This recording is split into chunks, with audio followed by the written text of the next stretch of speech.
Once upon a midnight dreary, while I pondered weak and weary over many a quaint and curious volumes of forgotten lore,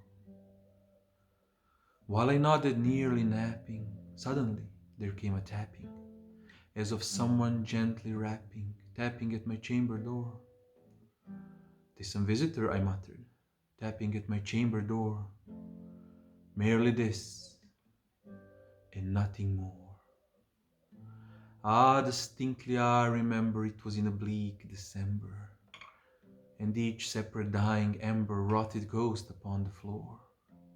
Eagerly I wish the morrow, vainly I have sought to borrow for my books surcease of sorrow, sorrow for the lost Lenore, for the rare and radiant maiden whom the angels name Lenore, nameless here forevermore.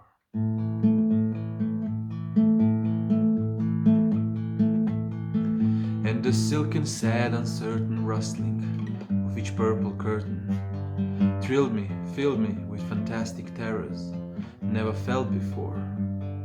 Presently, to still the beating of my heart, I stood repeating, "'Tis some visitor entreating entrance at my chamber door, some late visitor entreating entrance at my chamber door, merely this, and nothing more."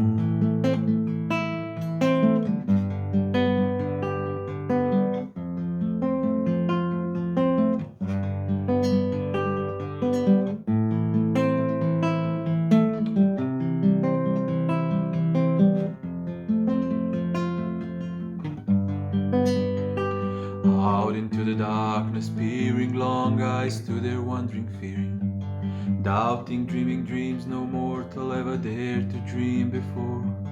But the silence was unbroken, and the stillness gave no token, and the only word as spoken was the whispered word Lenore. This I whispered, and an echo murmured back the word Lenore, merely this, and nothing more. Back into the chamber turning, all my soul within me burning. Soon again I heard a tapping, somewhat louder than before. "Surely," said I, "surely that is someone at my window lattice. Let me see then what thereat is, and this mystery explore. Let my heart be still a moment, and this mystery explore. 'Tis the wind, and nothing more." Open wide I flung the shutter, when with many a flirt and flutter, in there stepped a stately raven of the saintly days of yore. Not the least obeisance made he, not a minute stopped or stayed he, but with mien of lord or lady perched above my chamber door, perched upon a bust of Eris, just above my chamber door, perched and sat, and nothing more.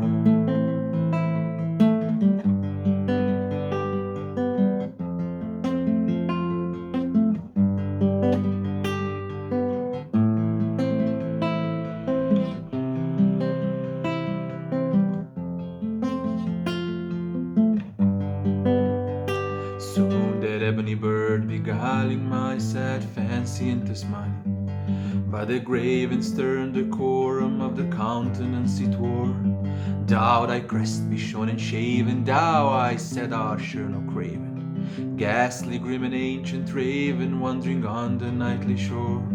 Tell me what thy lordly name is on the night's Plutonian shore." Quoth the raven, "Nevermore." Now the raven sitting lonely on that placid bust spoke only that one word, as if his soul in that one word he did outpour.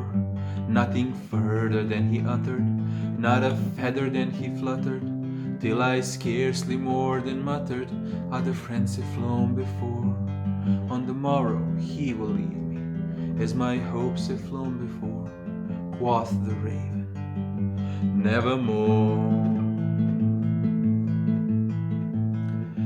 Then me through the air grew dancer, perfumed by an unseen censer, swung by seraphim whose footfalls tinkled on the tufted floor.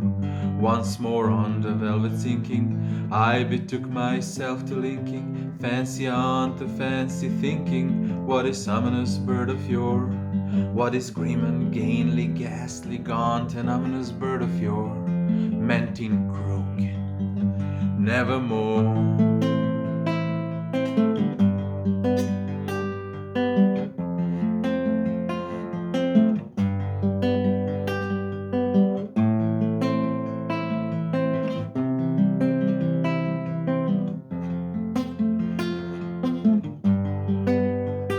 Prophets said I think of evil, prophets still have bird or devil. Whether tempters sent or whether tempest tossed thee here ashore. Desolate yet all undaunted on this desert land enchanted, on this home by horror haunted. Tell me truly I implore, is there balm in Gilead? Tell me I implore, quoth the raven, nevermore. Prophets said I think of evil, prophets still have bird or devil. By that heaven stretched above us, by that God we both adore, tell this soul with sorrow laden, if within the distant Aden it shall clasp a saint and maiden whom the angels name Lenore. Clasp a rare and radiant maiden whom the angels name Lenore. Quoth the raven, nevermore. Be that word our sign in parting, bird of friend, I shrieked upstarting. Get thee back into the tempest, on the night's Plutonian shore. Leave no black plume as a token of the lie thy soul has spoken. Leave my loneliness unbroken, quit the bust above my door. Take thy beak from off my heart, and take thy form from off my door. Quoth the raven, nevermore. Now the raven, never flitting, still is sitting on that pallid bust of Paris, just above my chamber door.